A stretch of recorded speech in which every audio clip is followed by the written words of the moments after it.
Assalamualaikum warahmatullahi wabarakatuh. Kenalkan, nama saya Teti Supriyati. Saya adalah seorang guru PAUD di BKB Anggrek yang berada di Taman Sari, Bandung Wetan.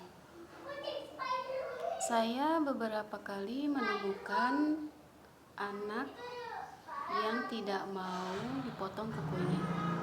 Kebetulan setiap Senin di tempat kami di sekolah ini selalu mengadakan kegiatan pemeriksaan kuku sebelum masuk. Itu dilakukan ketika setelah berbaris. Ketika diperiksa kukunya, ada anak yang kukunya masih panjang. Ketika saya tanya pada ibunya, kenapa Bu anaknya kukunya sering panjang? Ternyata ibunya bilang, setiap mau dipotong ketika lagi tidur, dia langsung bangun.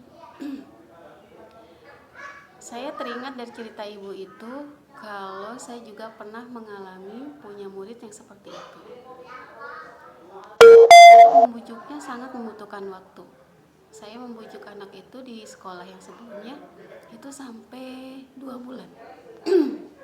Alhamdulillah dalam waktu 2 bulan anak itu akhirnya mau dipotong kukunya oleh saya. Karena setiap dipotong kuku sama ibunya dia nggak pernah mau. Ternyata anak itu trauma, nggak mau dipotong sama orang tuanya, khususnya sama ibunya, karena sering merasakan sakit.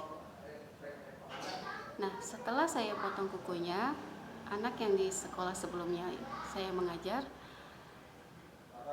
ketika dipotong kukunya itu dia menjerit, bukan menjerit ya, tapi au gitu. Lalu saya bilang, ada yang sakit? Coba lihat, tapi tidak ada yang berdarah. Sakit atau kaget, saya tanya. Kaget Bu, dia jawab gitu. Oh kaget, jadi bukan sakit ya.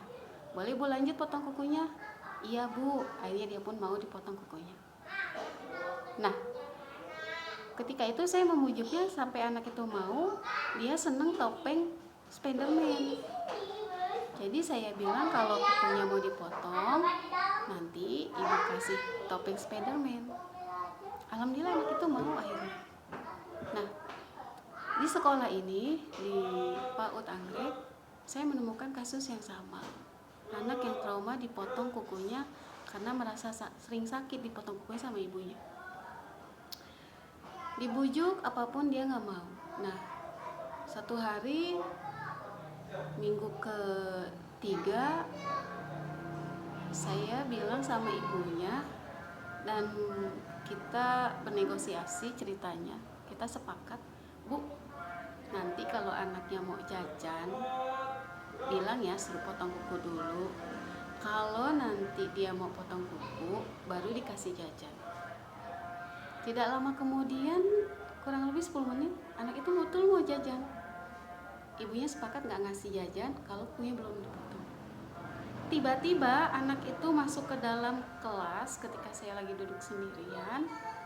Kelas belum dimulai, anak itu memang selalu datang paling pertama. Dia langsung bilang, Bu, aku mau dipotong kukunya. Kebetulan juga saya sudah siap-siap gunting kuku. Saya siap-siap gunting kuku itu. Anaknya langsung mau dipotong. Awalnya dia ragu-ragu, lama-lama dia mau dipotong kukunya. Nah, saya mulai memotong jari di tangan yang sebelah kanan. Sunnahnya seperti itu. Udah gitu saya potong kukunya. Dia bilang, "Au, kenapa? Sakit? Sakit atau kaget?" "Kaget Bu," dia bilang gitu. "Oh kaget, berarti bukan sakit ya?" Saya bilang gitu. "Bukan Bu, kalau sakit berarti ada darahnya, kulitnya juga merah. Tapi ini enggak ya?" "Enggak Bu, berarti kaget." "Iya." Kemudian anak itu dengan tenang saya potong kukunya. Lama-lama Masya Allah, Alhamdulillah, Qadarullahnya dan Barokallah, anak itu jadi setiap minggu mau dipotong kukunya sama saya. Ya itulah cerita tentang kisah anak yang susah dipotong kukunya karena trauma, merasakan sakit dan sebagainya. Nanti jika ibu-ibu atau teman-teman seprofesi yang mengalami hal yang sama, melihat ada anak yang kukunya masih panjang, khususnya di anak TK atau PAUD, itu bisa dipakai triknya atau tekniknya. teknisnya.